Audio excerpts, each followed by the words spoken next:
ఇది మన price action సిరీస్లో పార్ట్ 2. ఆల్రెడీ మనం పార్ట్ 1లో దీని గురించి డిస్కస్ చేసుకున్నాం. సప్లై అండ్ డిమాండ్ గురించి మాట్లాడుకున్నాం. ఈ వీడియోలో మనం వ్యాలిడ్ సప్లై అండ్ డిమాండ్ గురించి మాట్లాడుకున్నాం. అంటే యూజువల్గా మనం మార్కెట్లో చూస్తే ఒక హై అనేది క్రియేట్ చేసిన తర్వాత ఒక సపోర్ట్ అనేది తీసుకుంటుంది. మార్కెట్ ఏదో ఒక దగ్గర హాల్ట్ అవుతుంది. మనం దాన్నే సపోర్ట్ అనుకుంటాం, ఆర్ అక్కడే మన డిమాండ్ అనేది క్రియేట్ అయింది అనుకుంటాం. కాకపోతే వ్యాలిడ్ జోన్స్ అనేవి అంత ఈజీగా ఫామ్ అవ్వవు. ఈ వీడియోలో మనకి ఏది valid supply and demand zones అనేవి క్లియర్గా తెలుసుకునేలా చూద్దాం. ముందుగా ఈ చార్ట్ క్లియర్గా అబ్జర్వ్ చేయండి. ఇక్కడ మనకి ఏం తెలుస్తుంది? మార్కెట్ అనేది స్ట్రక్చర్ బ్రేక్ అయింది. బ్రేక్ అయిన తర్వాత ఇక్కడ క్లియర్గా చూస్తే మీకు ఒక సపోర్ట్ అనేది ఫామ్ అయింది. మనం దీన్ని డిమాండ్ జోన్ అని అప్పుడే అనుకోకూడదు. ఎందుకంటే మనకి ఇక్కడ తెలియదు ఏం జరుగుతుంది అన్నది. మార్కెట్ బ్రేక్ అయింది, మళ్ళీ సపోర్ట్ తీసుకుంది. ఇక్కడ నుంచి పైకి వెళ్ళొచ్చు, లేదా కింద కూడా పడవచ్చు. సమ్ టైమ్స్ ఇది ఏమవుతుందంటే ఇక్కడే సపోర్ట్ తీసుకుని అలా వెళ్ళిపోతుంది. ఇది అన్నిసార్లు వర్కౌట్ అవుతుందంటే అవ్వదు. But majority of the times work out అవ్వాలి అంటే ఇక్కడ ఏం జరిగితే బెటర్ అనేది మీకు చూపిస్తాను. అండ్ ఇక్కడ చూసారా, నేను సెకండ్ టైం మార్చేసాను. ఆరెంజ్ కలర్లో ఉంది కదా.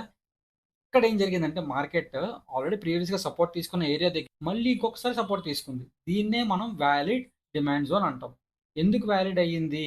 Already market break of structure అయ్యింది, సపోర్ట్ తీసుకుంది, అండ్ మళ్ళీ ఇదే ప్రైస్కి రీటెస్ట్ అనేది జరిగింది. ఇప్పుడు మీకు క్లియర్గా అర్థమైంది కదా వ్యాలిడ్ డిమాండ్ జోన్ ఎలా ఐడెంటిఫై చేయాలి. 3 రూల్స్ గుర్తుపెట్టుకోండి. Rule number 1, break of structure. Rule number 2, market break of structure అయ్యాక ఒక సపోర్ట్ అనేది తీసుకోవాలి. రూల్ నెంబర్ 3, అదే ఏరియా దగ్గర మార్కెట్ మళ్ళీ రీటెస్ట్ అనేది జరగాలి. మార్కెట్ ఎప్పుడైతే ఈ 3 కండిషన్స్ని మీట్ అవుతుందో దాన్నే వ్యాలిడ్ డిమాండ్ జోన్ అంటాం. అండ్ సప్లై కూడా సేమ్ జరుగుతుంది. మీకు అది చూపిస్తాను నేను తర్వాత చార్ట్లోని. ఈ 3 కండిషన్స్ మీట్ అయితేనే ఒక వ్యాలిడ్ డిమాండ్ జోన్ అనేది ఫామ్ అవుతుంది. ఇప్పుడు ఈ చార్ట్లో చూడండి, ఇది వ్యాలిడ్ సప్లై జోన్ కోసం మాట్లాడుతున్నాం. బ్రేకప్ స్ట్రక్చర్ అయింది, మళ్ళీ ఇక్కడ చూసారా రెసిస్టెన్స్ అనేది ఫామ్ అయింది ఫస్ట్, అండ్ నెక్స్ట్ ఈ ఆరెంజ్ కలర్లో మార్కేషన్ చూసారా, మళ్ళీ సెకండ్ టైం ఇక్కడ రీటెస్ట్ జరిగింది. అండ్ మార్కెట్ ఈ ఏరియా నుంచి సప్లై క్రియేట్ చేసుకుంటూ వచ్చింది. ఎందుకు? మనకి 3 కండిషన్స్ మీట్ అయింది: breakup structure, resistance and retest.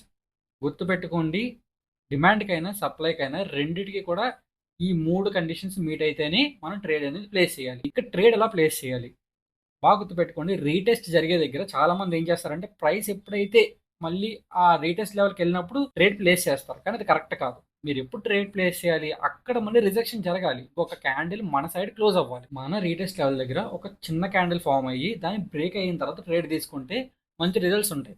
మీరు చాలా మంది ఏం చేస్తారంటే డైరెక్ట్గా ప్రైస్ వెళ్ళగానే సెల్ చేసేస్తారు, ఆర్ అక్కడికి వెళ్ళాక ఇంకొక ఆపోజిట్ కలర్ క్యాండిల్ మనకి ఫామ్ అయ్యాక ట్రేడ్ చేస్తారు. కానీ అలా కాదు, ఆ క్యాండిల్ కూడా కిందకి బ్రేక్ అయ్యాక ట్రేడ్ చేయాలి. అండ్ అలాగే మన లిక్విడిటీ సిరీస్ ఉంది కదా, అందులో కూడా ఒక వీడియో పోస్ట్ చేస్తాను, అది కూడా ఫాలో అవ్వండి. ఫస్ట్ ప్రైస్ యాక్షన్ చూడండి. ఈ బేసిక్ కాన్సెప్ట్స్ బాగా వచ్చాక లిక్విడిటీ స్టార్ట్ చేయండి. అండ్ వెళ్ళే ముందు ఛానల్ సబ్స్క్రైబ్ చేసుకోండి. మీ ఫ్రెండ్స్ అండ్ ఫ్యామిలీ ఎవరైనా ట్రేడింగ్ గురించి చూస్తున్నారు అనుకుంటే వాళ్ళు కూడా ఈ వీడియో షేర్ చేయండి. Thank you very much.